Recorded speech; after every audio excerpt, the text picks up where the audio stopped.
इस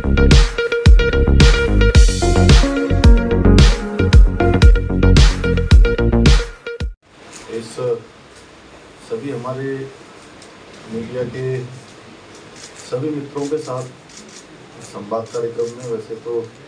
मैं आप सब लोगों से खेद प्रकट करता हूं पहले कि थोड़ा मुझे विलम्ब हो गया आने में और आप लोगों को यहाँ पर आज वेट करना पड़ा,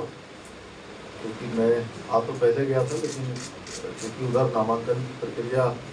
थोड़ा देर तक चली इसलिए मैं थोड़ा विलम्ब से पहुँचा हूँ। अभी आप लोगों ने आदरणीय प्रदेश अध्यक्ष जितेंद्र मल्होत्रा जी को सुना, उन्होंने बहुत सारी बातें बताई और लगातार आपके साथ संवाद में रहते हैं हमारे दोनों महामंत्रीगण अमित जिंदल जी और हुकुमचंद जी और मेरे साथ श्री विनय रोहिला जी हमारे उत्तराखंड सरकार के दायित्वधारी और मेरे सभी मीडिया के चंडीगढ़ के बंधु, क्योंकि आज मेरा ये पहला अवसर है कि आप सब लोगों के साथ में बहुत नज़दीक होते हुए आप सबके बहुत नज़दीक हैं, हम देहरादून में बगल में, लेकिन इस प्रकार से संवाद हो रहा है और जो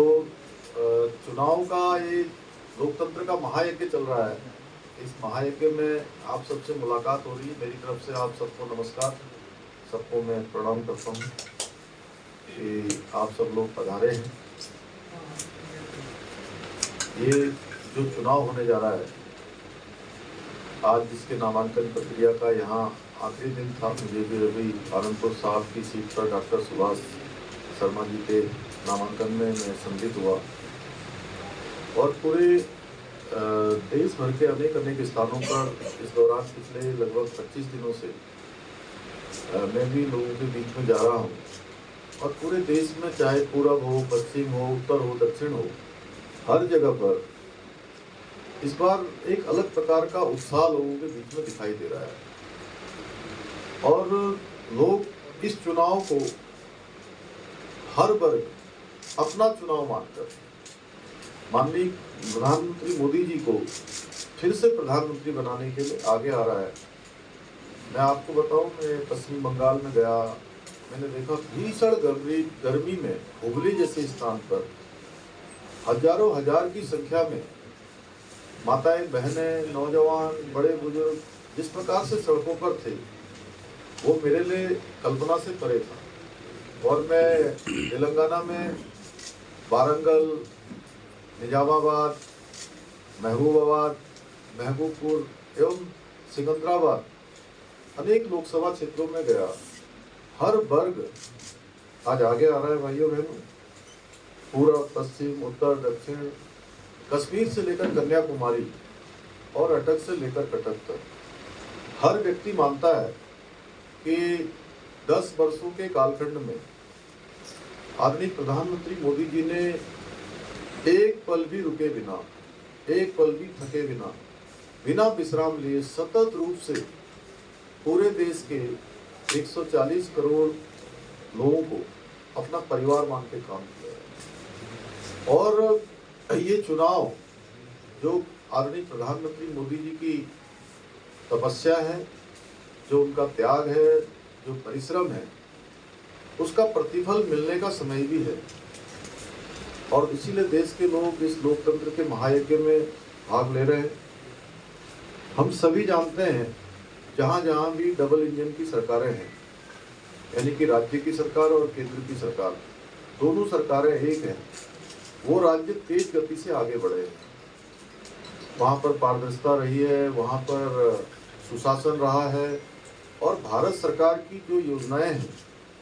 वो योजनाएं धरातल तक पहुँची हैं। केंद्र का जो पैसा है, केंद्र की जो स्कीम है, जो गरीब कल्याण की योजनाएं हैं वो पहुँची है। और जिन राज्यों में डबल इंजन की सरकार नहीं है, उन राज्यों में जो केंद्र का पैसा माननीय प्रधानमंत्री मोदी जी ने पिछले 10 सालों में गरीब जनता के लिए, किसानों के लिए, समाज के अंतिम छोर में रहने वाले लोगों के लिए भेजा है, वो पैसा उन तक पहुंचने में काफ़ी मशक्कत हुई है और बहुत सी स्कीमें लागू भी नहीं हो पाई। आज अगर हम पंजाब की बात करें तो पंजाब के अंदर जो आज आप पार्टी का शासन है, उस आप पार्टी के शासन में नशे का कारोबार तेजी से बढ़ रहा है। बहुत सारी जो उन्होंने वायदे किए थे, बहुत सारी जो गारंटियां दी थी, वो कोई गारंटी पूरी नहीं हुई है। अलबत्ता बड़े बड़े विज्ञापन, केवल प्रचार इतने तक ही सीमित रहा है।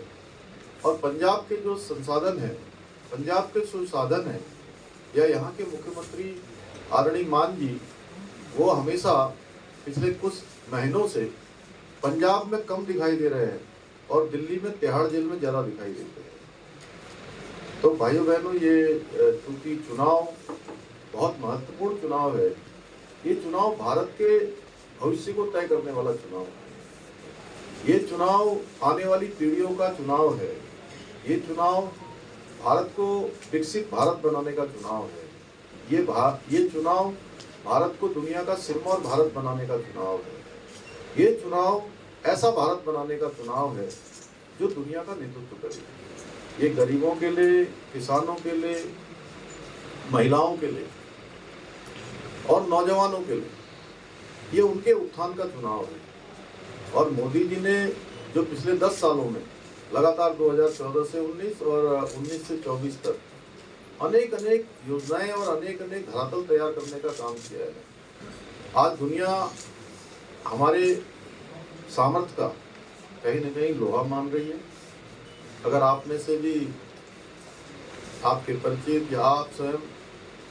दुनिया के देशों में जाएंगे तो आपको फर्क साफ मालूम होगा। 10 साल पहले आप जो विदेशों में जाते थे तो वहाँ किस प्रकार का